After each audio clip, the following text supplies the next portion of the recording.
Assalamualaikum warahmatullahi wabarakatuh. Kajian saya sebagaimana biasa, ini adalah satu kajian cerdas kolbu. Yang intisarinya kita bicara tidak hanya sekedar ayat-ayat qauliyah Al-Quran atau hadis, tetapi juga dengan ayat-ayat qauliyah, berupa peristiwa apa saja yang terjadi di sekitar kita yang bisa kita jadikan pelajaran di dalam menangkap ayat-ayat Allah. Insya Allah inilah ayat-ayat qauliyah dan ayat kauniyah. Kajian cerdas kolbu.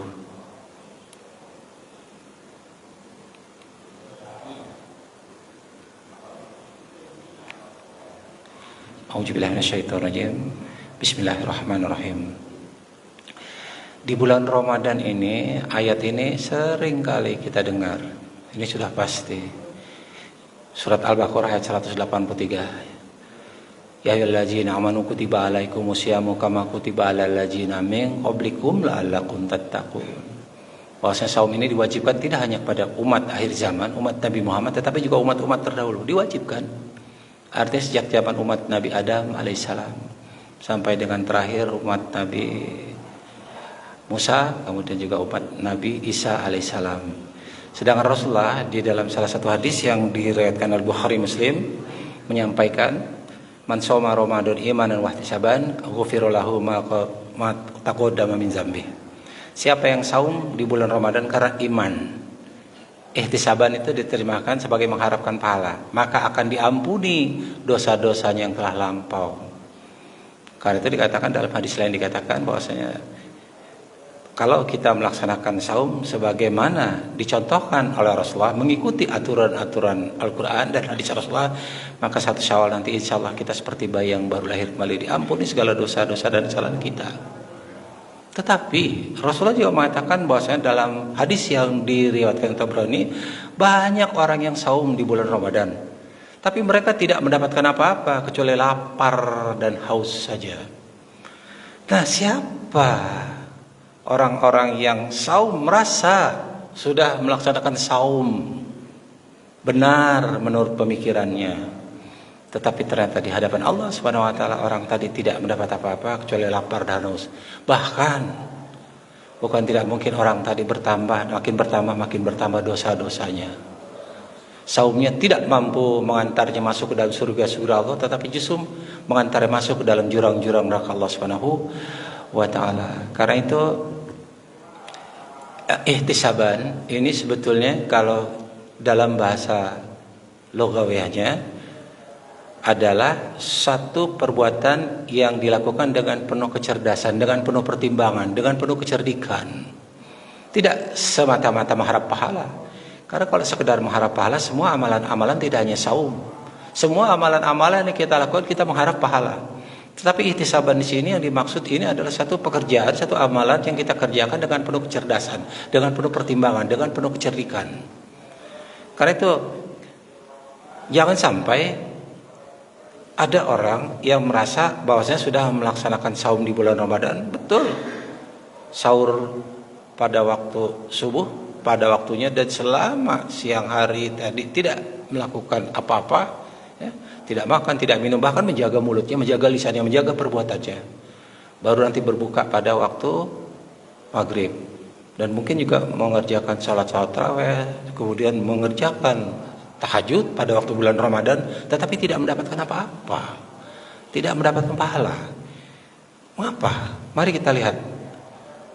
Kalaulah yang membatalkan puasa ini sekedar yang sebagaimana kita pahami, lisannya yang sering mengumpat, marah, gosip, ghibah dan lain sebagainya, itu mungkin sudah umum, sudah diketahui secara umum. Tapi ada satu amalan-amalan yang tanpa disadari dia mungkin merasa sedang mandi, membersihkan diri, seperti orang sedang mandi membersihkan diri, tapi tanpa disadari dia mandi bukan dengan air bersih, tapi mungkin dengan air kotor. Loh, mengapa dia nggak tahu? Maksa dia nggak tahu itu air kotor karena matanya, telinganya, nuraninya sudah tertutup untuk melihat kebenaran-kebenaran yang ada di sekitarnya. Karena itu ini akan kita bahas lebih memahami apa itu makna saum ihtisaban. Saum dengan penuh kecerdikan, saum dengan penuh pertimbangan, saum dengan penuh kecerdasan. Mari kita lihat dosa pertama. Apa sih dosa pertama yang dilakukan oleh manusia? Dosa pertama yang dilakukan oleh manusia ini.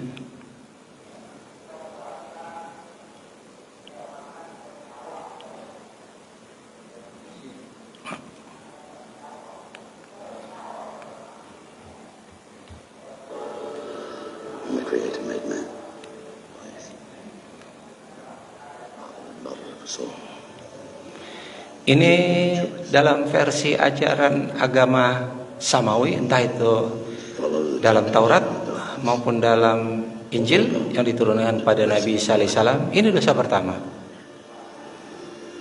Kalau di dalam Injil disebut dalam kitab Kejadian.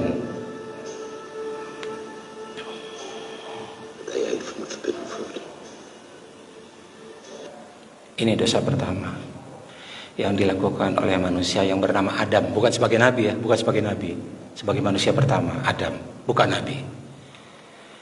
Ketika Nabi Adam diciptakan oleh Allah, kemudian diciptakan pasangannya, maka Allah berkata kepada Nabi, "Ya Adam, uskun anta wa zaujukal jannah." Wahai Adam, tinggallah engkau beserta istrimu di dalam surga, makan apa saja di dalam tanpa batas. Jadi sekian ribu spesies buah-buahan halal untuk dimakan oleh Nabi Adam alaihissalam ketika di dalam surga. Oleh Adam dan istrinya Hawa. Tidak hanya pangan yang Allah berikan kepada Adam dan Hawa, tetapi juga Allah berikan sandang. Sebagaimana firman Allah dalam surat Toha ayat 118, kamu gak akan kelaparan, di dalamnya gak akan telanjang. Artinya Allah berikan pakaian, dan itu yang terbaik. Itu yang terbaik. Tidak hanya Allah berikan pangan, tidak hanya Allah berikan sandang, tetapi juga Allah berikan papan. Di dalamnya kamu tidak pernah ditimpa panasnya matahari. Jadi sandang, pangan, papan sudah Allah berikan kepada Nabi Adam alaihissalam. Apa saja boleh dimakan. Allah cuma minta satu, wala taqrabah haji sajarah, kecuali jangan sekali-kali kamu dekati pohon ini. Itu perintah Allah. Hanya itu permintaan Allah. Dari sekian banyak spesies buah-buahan boleh dimakan oleh Adam alaihissalam dengan istrinya. Silakan makan apa saja, dan itu semuanya enak, dan itu semua yang terbaik. Allah cuma minta satu. Jangan kamu dekati pohon ini, bukan wala takulu loh. Jangan kamu makan loh. Allah mengatakan wala taqrabah, jangan kamu dekati pohon ini. Nah, disinilah iblis melihat ini sebagai satu kesempatan. Karena iblis merasa iri pada Adam. Dia merasa makhluk senior, diciptakan oleh Allah lebih dulu, bahkan taat beribadah pada Allah Subhanahu wa taala, kok diperintahkan untuk hormat pada anak yang baru diciptakan, orang yang baru diciptakan. Karena itu setan membujuk kepada Adam dan Hawa untuk makan buah tadi. Jadi bukan cuma mendekati, tapi makan buah tadi. Dan apa yang terjadi? Adam tergoda. Dia makan buah tadi. Ya. Jadi apa pesan moral yang hendak Allah sampaikan kepada kita melalui kisah Adam? Sekali lagi Allah tidak membuka aib Adam ya. Bukan Allah ingin membuka aib Adam, tidak. Hanya Allah ingin menunjukkan ini loh yang akan terjadi pada anak cucu Adam nanti. Ini akan terjadi pada manusia. Itu yang ingin Allah sampaikan di dalam kisah Adam. Ketika beserta istrinya makan buah khuldi, buah yang dilarang oleh Allah Subhanahu wa taala, untuk didekati saja nggak boleh. Artinya Nabi Adam punya segala-galanya, Adam ketika makan buah tadi bukan dalam keadaan kelaparan, enggak. Dalam keadaan berkecukupan. Ini penyakit manusia. Ini penyakit anak cucu Adam. Punya segala-galanya, tapi masih kurang. Itu penyakit manusia. Yang hendak Allah ciptakan, yang hendak Allah sampaikan melalui kisah Adam dengan istrinya Hawa. Dan kita tahu ini yang disampaikan iblis laknatullah alaihi, wahai Adam, maukah aku tunjukkan pada pohon khuldi? Jadi istilah khuldi itu bukan Allah ya. Allah tidak mengatakan pohon tadi pohon khuldi. Allah hanya wala taqrabah haji sajarah, jangan kamu dekati pohon ini. Allah tidak mengatakan pohon tadi pohon khuldi. Yang mengatakan pohon tadi khuldi adalah iblis. Khuldi itu arti kekal. Adam, kalau engkau makan buah ini kamu akan kekal. Dan kamu akan punya kerajaan, kekayaan juga yang kekal, nggak ada habis-habisnya. Itu yang disampaikan oleh iblis laknatullah alaih untuk menggoda Adam alaihissalam. Dan akhirnya Adam tergoda. Dan akhirnya Adam tergoda akan pikiran jahat yang dibisikkan oleh iblis laknatullah alaih. Dan yang tergoda itu kalau kita mengacu kepada beberapa dalil itu adalah nafsunya. Nafsu Adam. nafsu anak cucu Adam, nafsu manusia keturunan Adam. Seperti ini yang disampaikan oleh Nabi Yusuf alaihissalam. Aku tidak menyatakan diriku bebas dari kesalahan. Artinya Nabi Yusuf ketika digoda oleh perempuan istri dari raja tadi bukan nggak tergoda pertama kali. Hanya datang teguran dari Allah, peringatan dari Allah. Karena itu Yusuf mengatakan aku tidak bebas dari kesalahan. Karena sesungguhnya nafsu itu selalu mendorong manusia untuk pada kejahatan, kecuali nafsu yang diberi rahmat oleh Allah Subhanahu wa taala. Yang tergoda Nabi Yusuf apanya? Yang tergoda adalah nafsu yang ada di dalam kolbunya. Kolbunya yang tergoda oleh bujuk rayu iblis. Itu juga yang terjadi pada Adam alaihissalam. Yang tergoda dari Adam itu adalah kolbunya. Dan kolbu itu di dalam bahasa Arab jantung ya, bukan hati. Karena kalau hati bahasa Arab itu kabid. Rasulullah mengatakan akal ada dua, satu di kepala, satu di kolbu. Jadi kecerdasan pertama yang dimiliki manusia ada kecerdasan kolbu. Itu sudah diberikan sejak di alam dulu. Baru nanti kecerdasan akal berfungsi kalau sudah lahir. Dan itu pun baru berfungsi nanti secara sempurna 100% akal otak ini tumbuh sempurna pada masa akil balik. Berkisar antara 9 tahun sampai 12 tahun. Karena itu sebetulnya yang amat sangat berbahaya yang harus dicegah jangan sampai terjadi kerusakan itu adalah kolbu. Kalau kolbu itu kalau di dalam bahasa hukumnya barangkali itu aktor intelektual atau dalangnya. Sementara yang namanya otak itu hanya pelaksana saja. Misalnya orang mau mencuri atau orang mau membunuh, ada dalam pikirannya akan dibunuh orang tadi atau akan mencuri sesuatu. Dia nggak bisa melakukan apa-apa. Kolbu tadi, pikiran tadi, niat tadi nggak bisa apa-apa kalau tidak dilaksanakan. Nah yang melaksanakan siapa? Yang melaksanakan itu organ tubuhnya. Dia melangkah dulu, kemudian diambil. Yang menggerakkan tangan dan kaki siapa? Otak, pelaksananya. Jadi harus ada kerjasama antara kolbu dan akal. Tapi yang paling berbahaya itu adalah apa yang ada di dalam kolbu. Pantas hadis mengatakan inna a'malu biniat, segala sesuatu tergantung pada niatnya. Niat ini yang harus dijaga. Niat ini yang harus kita bersihkan dulu. Karena itu mari kita lihat lagi. Ini yang Allah sampaikan fi qulubihim maradun. Dalam kalbu mereka ada penyakit. Karena itu yang penting sekali untuk dijaga adalah kalbu kita. Ya. Jagalah hati, jangan kau kotori. Ini harus dijaga. Kalbu kita yang harus dijaga. Hati-hati. Mengapa? Karena kalau kalbu rusak, yang merusak kolbu itu cuma satu, tadi kholdi. Jadi ada orang makan katakanlah sahurnya itu pakai nasi halal, pakai ayam, mungkin disembelih sendiri, baca basmalah katakanlah halal. Dia makan kue, makan apa, makan buah kurma halal. Tetapi pada hakikatnya di hadapan Allah Subhanahu wa taala apa yang dimakan tadi itu merusak kolbunya. Mengapa? Ingat apa yang dilakukan Adam tadi dosa pertama. Kalau dalam bahasa kitab undang hukum pidana dua kesalahan Adam. Pertama dia mendekati daerah terlarang.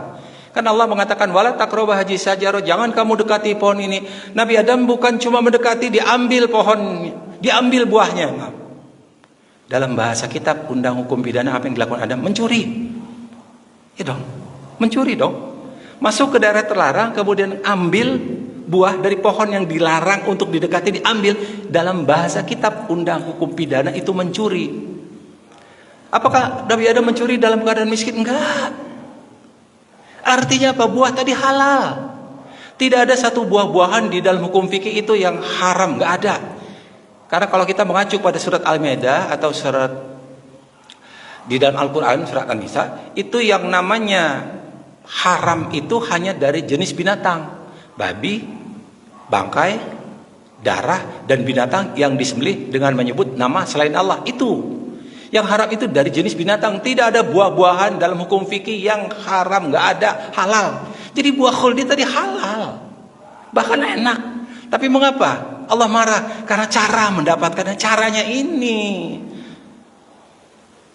Jadi hati-hati, jangan sampai orang berbuka dengan kolak halal, tetapi karena cara mendapatkannya kolak tadi jadi kolak khuldi. Karena cara mendapatkan dengan apa? Uang.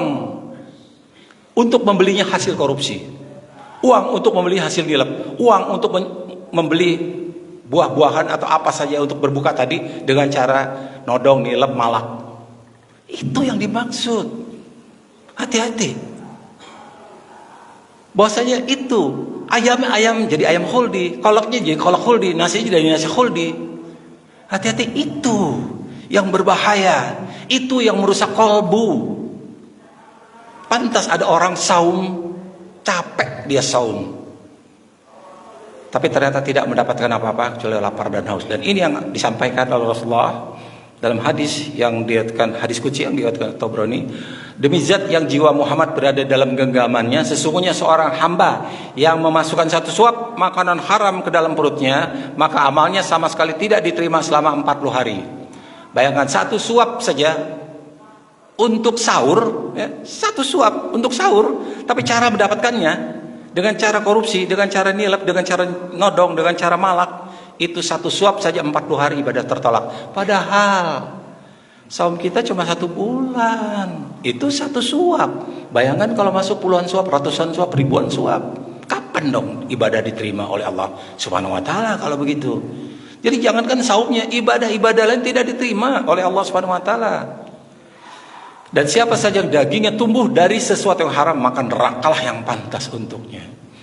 Jadi ada orang yang mencokoki makan untuk keluarganya itu dari makanan-makanan yang nampaknya secara fikih itu halal, tetapi pada hakikat yang diberikan itu ala khuldi, yang menyebabkan keluarganya itu calon penghuni neraka jahanam.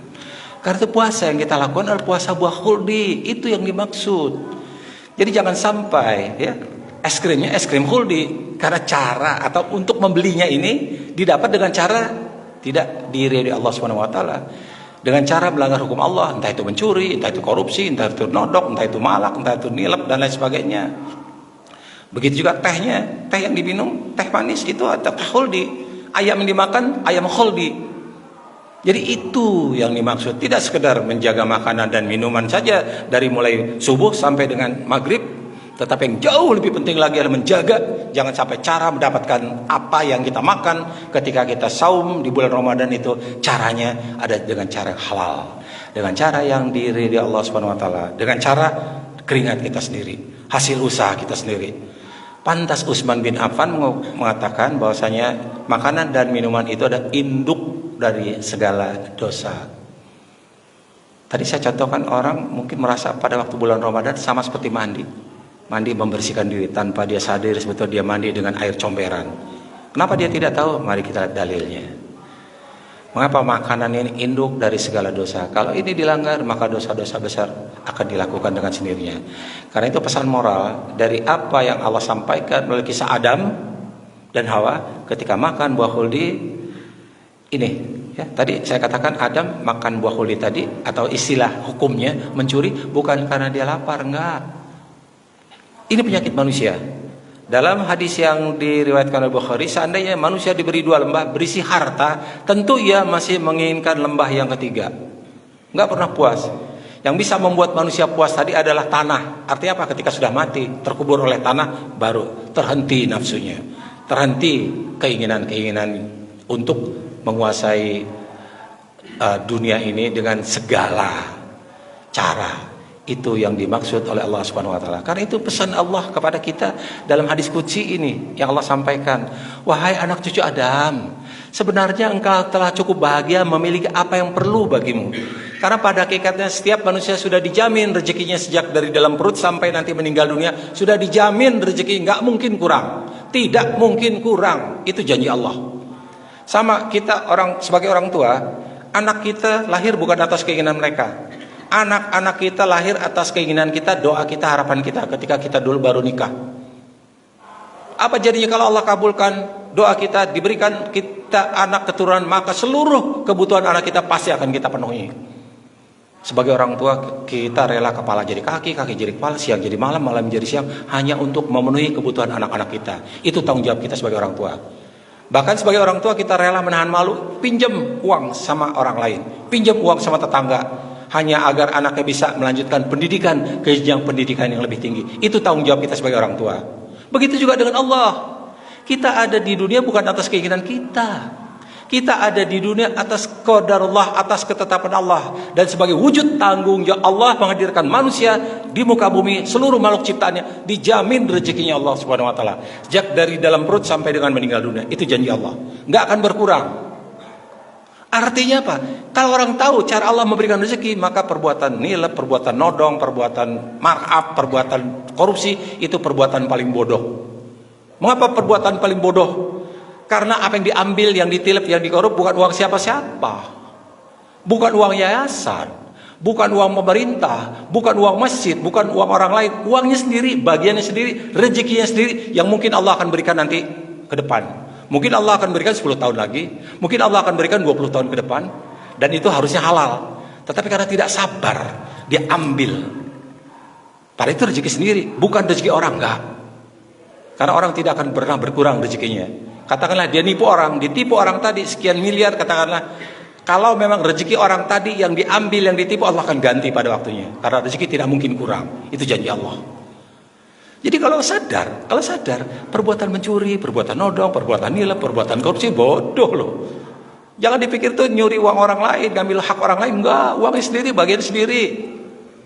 Pernah waktu itu ada seorang bankir bawa kabur uang nasabah itu sampai 7 triliun kalau nggak salah. Katakanlah yang Allah tetapkan sejak dia lahir sampai dengan meninggal dunia itu 50 miliar, itu yang bisa dinikmati. Sisanya enggak bisa dia nikmati. Memang di bank ya angkanya sekian triliun, tapi tidak akan pernah bisa dia nikmati. Satu hari harta yang pernah diambil dengan cara tidak benar tadi akan diambil oleh orang lain, akan ditipu oleh orang lain, akan disita oleh pemerintah, atau akan turun pada anak-anaknya. Dan buat anak-anak itu harta jadi haram, dan anaknya makan uang haram. Tidak akan pernah orang itu mendapatkan lebih dari ketetapan Allah Subhanahu wa taala. Jadi sekali lagi bahwasanya ini yang Allah sampaikan, engkau telah cukup bahagia memiliki apa yang perlu bagimu, karena Allah sudah jamin rezeki setiap orang. Tapi jadi masalah engkau menuntut yang berlebihan, dikasih sedikit merasa kurang, dikasih banyak enggak juga merasa puas. Itu penyakit anak cucu Adam yang disampaikan melalui kisah Adam ketika Adam dan istrinya makan buah khaldi tadi. Karena itu ini pesan Allah kepada kita dalam hadis qudsi yang diriwayatkan oleh Rasulullah melalui Ibnu Abdi dan Baihaqi dari Ibnu. Sebenarnya bila engkau bangun pagi dalam keadaan sehat badan dan jiwamu tenang tentram serta punya persediaan untuk hari itu saja, kata Allah, tidak perlu engkau mengusihkan urusan duniamu. Rezeki besok, urusan besok pasti Allah akan berikan. Selama kita masih bernafas pasti rezeki Allah akan berikan. Itu wujud tanggung jawab Allah. Jadi kalau misalnya ada orang mati kelaparan, itu artinya dia tidak pandai mengelola keuangannya. Mungkin dia terlalu berfoya-foya gaya hidupnya, mungkin dibuat berjudi. Tapi kalau dia hidup dengan cara yang normal, tidak mungkin rezeki yang Allah berikan itu kurang, nggak mungkin. Itu janji Allah. Jadi kalau engkau punya persediaan makanan pada hari itu saja, kata Allah, tidak perlu engkau memusingkan urusan duniamu. Cukup pikirkan akhirat saja. Cukup persiapan bekal untuk di akhirat. Rezeki besok urusan besok. Rezeki hari ini nikmati hari ini, syukuri hari ini. Rezeki besok urusan besok. Pasti Allah akan berikan. Karena itu sekali lagi bahwasanya kenapa sih saum ini diwajibkan tidak hanya pada Nabi Muhammad, umat Nabi Muhammad, tetapi kepada umat-umat terdahulu. Karena semua umat sejak zaman Nabi Adam, semua manusia sejak zaman Nabi Adam itu makan, perlu makan.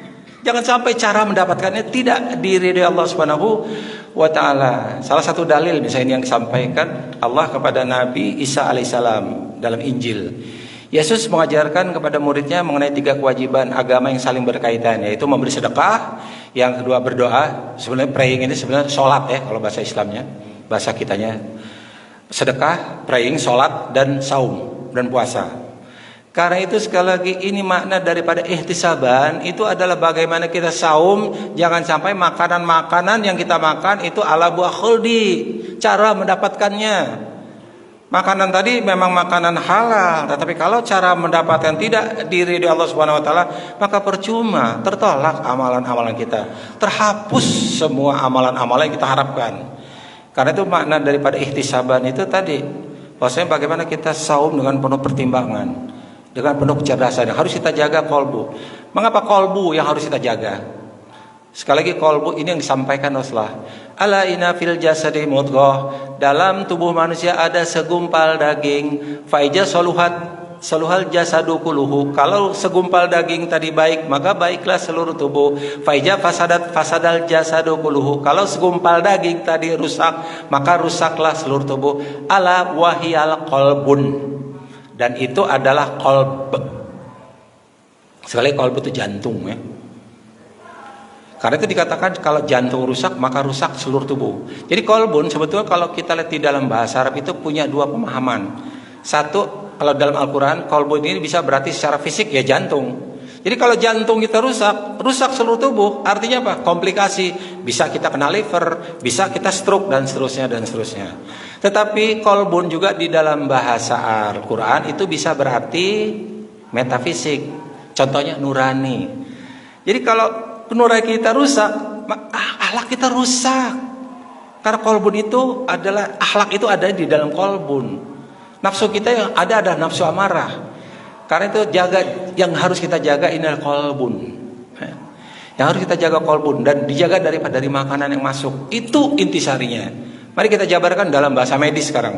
Mengapa qalbun itu amat sangat penting? Mengapa jantung itu amat sangat penting kita jaga? Jangan sampai terkontaminasi oleh makanan-makanan ala buah kholdi. Jadi makanan apa saja yang kita makan itu akan dirubah jadi sel darah merah. Sel darah merah di dalam tubuh usianya 4 bulan sampai 5 bulan. Itu sel darah merah jumlahnya bisa jutaan sel darah merah. Dan sel darah merah tadi mengandung apa yang kita makan. Ada vitaminnya, ada zat besi, ada kalsium, ada natrium, banyak sekali. Nah nanti sel darah merah itu akan melakukan satu perjalanan panjang di dalam pembuluh darah kita. Nanti sel-sel darah merah yang berisi intisari makanan tadi, zat-zat makanan akan berkumpul di dalam qalbun, di dalam jantung. Nah nanti di jantung darah kotor tadi akan dibersihkan, dikirim ke paru-paru untuk dibersihkan. Nah kemudian darah yang sudah bersih di paru-paru yang sudah disaring dikirim kembali ke jantung, darah bersih. Mengapa dikirim lagi ke jantung dari paru-paru? Karena jantung inilah yang nanti akan mendistribusikan darah ini ke seluruh tubuh mulai dari ujung rambut sampai ujung kaki. Nah apa jadinya kalau darah yang masuk ke dalam tubuh kita, ke dalam jantung itu makanan ala kholdi. Memang secara medis darah itu jadi bersih setelah dibersihkan di jantung. Tetapi dalam bahasa agama Islam tetap terkontaminasi oleh makanan ala kholdi. Jadi akan rusak. Mari kita lihat apa jadinya kalau makanan-makanan yang berasal dari cara mendapatkannya tadi dari hal yang tidak diri Allah Subhanahu wa taala. Ini yang Allah sampaikan dalam surat Al-A'raf ayat 107 bilang, "Lahum qulubul la yafqahuna biha." Mereka memang punya qalbu kata Allah. Mereka memang punya jantung. Mereka memang punya nurani, tapi sudah tidak bisa dipahami, tidak bisa digunakan untuk memahami ayat-ayat Allah. Nanti dari kolbun, dari jantung akan dipompakan ke seluruh tubuh mulai ujung rambut sampai ujung kaki. Apa jadinya kalau darah kotor tadi, darah ala khuldi tadi masuk ke mata seorang? Lahum ayunul la yubsiruna biha. Mereka memang punya mata, tetapi mata mereka tidak pernah bisa dipergunakan untuk melihat kebenaran. Nanti dari jantung tidak hanya ke mata tetapi juga dipompakan ke telinga. Darah ala khuldi tadi. Apa jadinya kalau telinga terbentuk dari darah ala khuldi tadi? Lahum azanul la yasma'una biha. Mereka memang punya telinga kata Allah, tetapi telinga mereka tidak pernah bisa dipergunakan untuk mendengarkan kebenaran. Jadi hati-hati kalau ada anak yang terbiasa dicekoki makanan ala khuldi, dinasihati orang tuanya gak akan pernah mempan. Mendengarkan nasihat-nasihat yang benar gak akan pernah baik. Apa gelar bagi orang semacam itu? Kalau kita lihat lengkap surat di dalam Al-Quran Al-A'raf ayat 170, ulaika kal an'am. Mereka tidak ubahnya seperti binatang ternak, balhum adol, bahkan lebih rendah lagi cara hidupnya. Karena itu penting sekali menjaga kolbu kita. Jangan sampai kolbu kita terkontaminasi oleh makanan-makanan al-khuldi. Agar saum kita di bulan Ramadan saum yang benar-benar diri Allah Subhanahu wa taala, saum yang mampu menggugurkan dosa-dosa kita yang telah lampau. Itu yang dimaksud.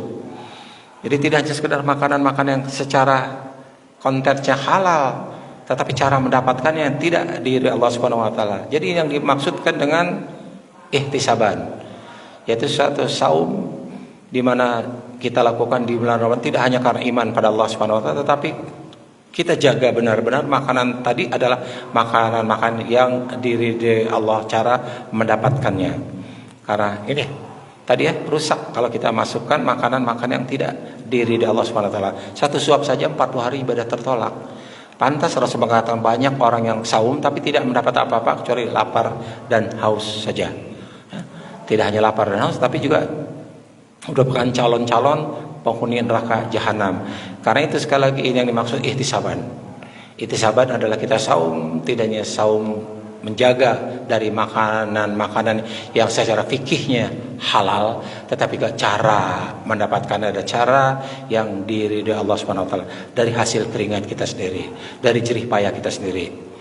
Dan di dalam Al-Qur'an dikatakan bahwasanya apabila Ramadan datang maka pintu-pintu surga akan dibuka dan pintu-pintu neraka akan ditutup serta setan-setan akan dibelenggu.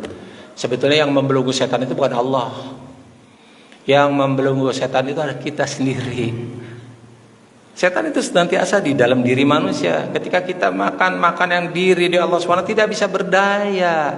Setan itu lemah pada hakikatnya.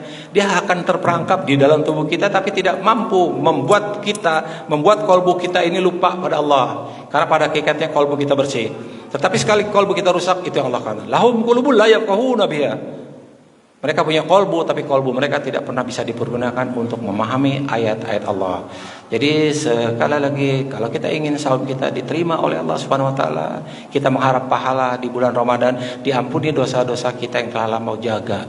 Cara mendapatkannya benar-benar cara yang diridhai Allah Subhanahu wa taala. Dan sekali lagi bahwasanya kalau kita umpamakan saum di bulan Ramadan ini seperti tax amnesty. Ada orang yang nggak bayar pajak bertahun-tahun, udah numpuk, mau bayar udah besar sekali. Nah, pemerintah memberikan satu keringanan. Oke, nggak apa-apa, lupakan pajak-pajak yang dulu nunggak. Yang penting sekarang pajak tahun ini lunasi. Nah, itu yang diberikan tax amnesty, diberikan ampunan sama. Pada bulan Ramadan ini Allah memberikan kita semacam tax amnesty. Oke, lupakan dosa-dosa yang telah lampau. Cuma sekarang cara yang benar. Lakukan saum ini dengan cara yang benar. Insya Allah akan diampuni dosa-dosa kita yang telah lampau. Sekali lagi saum itu adalah saum ala ihtisaban.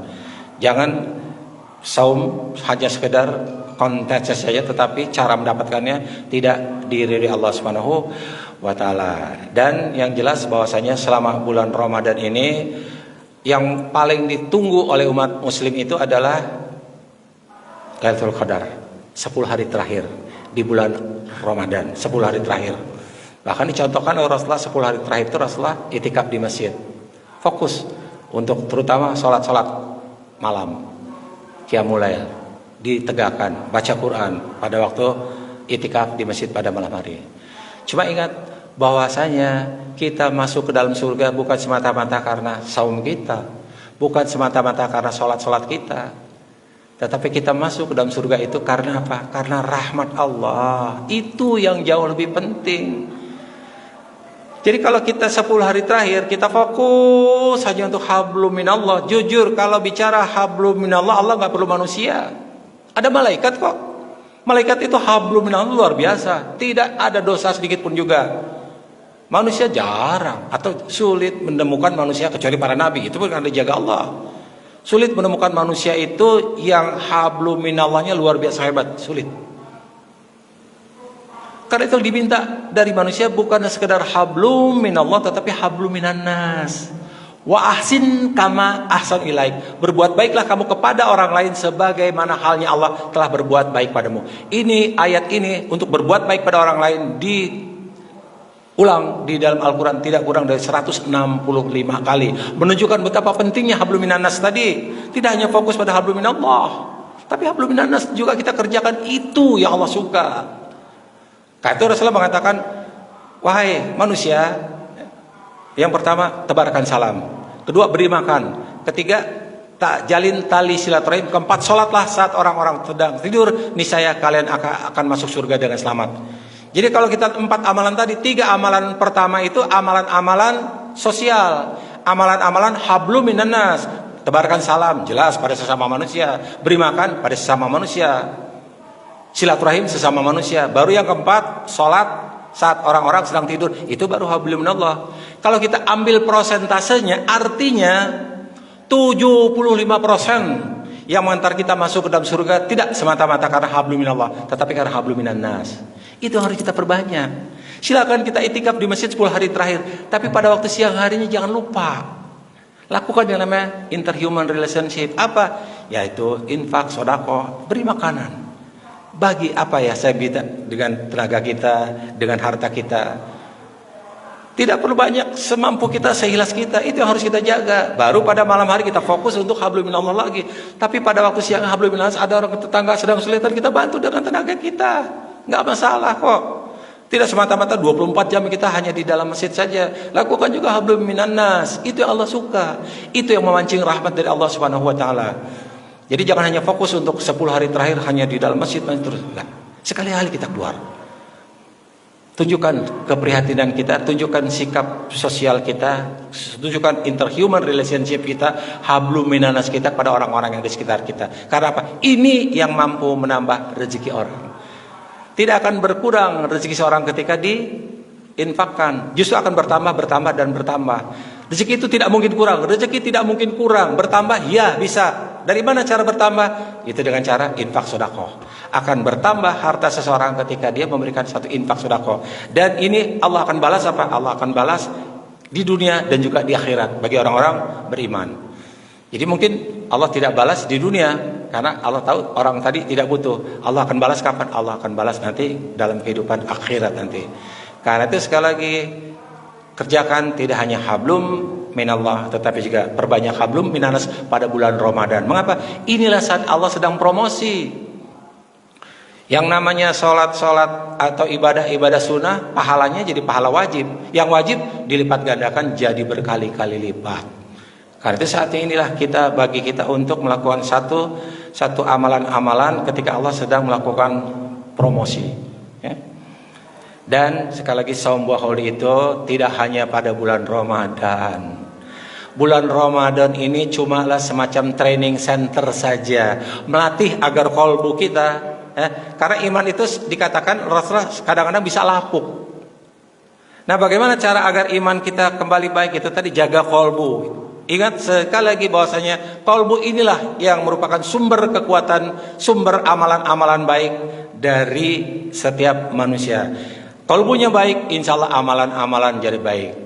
Karena itu yang namanya saum buah kholdi itu tidak hanya pada bulan Ramadan, tapi utamanya pada 11 bulan ke depan nanti. Ada orang yang menjadikan bulan Ramadan ini untuk sekedar money laundering sebagai sarana untuk mencuci uang. Ya, pada waktu bulan Ramadan dia berhenti malak, dia berhenti nilam, dia berhenti marab, dia berhenti korupsi. Tapi nanti pada bulan berikutnya udah mulai lagi. Bukan itu yang dimaksud. Bagaimana 11 bulan ke depan nanti kita tetap menjaga. Jangan sampai kita melakukan satu perbuatan seperti yang dicontohkan Adam di dalam Al-Quran. Jaga sampai 11 bulan ke depan. Mungkin nanti pada bulan Rajab, bulan Syaban mulai menurun.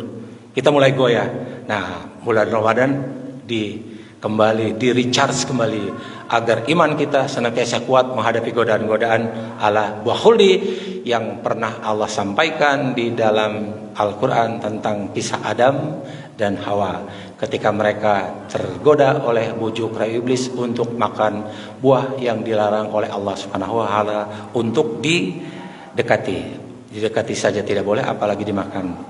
Itulah makna daripada saum buah khuldi, ihtisaban tadi. Bahwasanya kita menjaga makanan-makanan masuk ke dalam tubuh kita adalah makanan-makanan yang cara mendapatkannya di ridho Allah Subhanahu wa taala. Tidak hanya kontennya yang halal, tetapi juga yang penting kita jaga ada cara mendapatkannya, cara yang diridhoi Allah Subhanahu wa taala. Insyaallah satu Syawal nanti kita akan seperti bayi yang baru lahir kembali, akan diampuni segala dosa-dosa dan kesalahan-kesalahan. Itu yang kita cari pada bulan Ramadan kali ini. Demikian yang dapat saya sampaikan. Mudah-mudahan apa yang saya sampaikan bisa memberikan satu tambahan wawasan tentang apa makna daripada saum buah khuldi tadi, agar dosa-dosa kita diampuni oleh Allah Subhanahu wa taala, dosa-dosa yang terlampau ketika kita melakukan saum di bulan Ramadan karena iman dan ihtisaban tadi, insya Allah maka kita akan tercatat sebagai ahli-ahli surga. Demikian yang saya sampaikan. Mudah-mudahan sekali lagi bisa memberikan tambahan wawasan pada kita. Kita tutup dengan doa kafaratul majlis. Subhanakallahumma wa bihamdika asyhadu an la ilaha illa anta astaghfiruka wa atubu ilaik. Wassalamualaikum warahmatullahi wabarakatuh.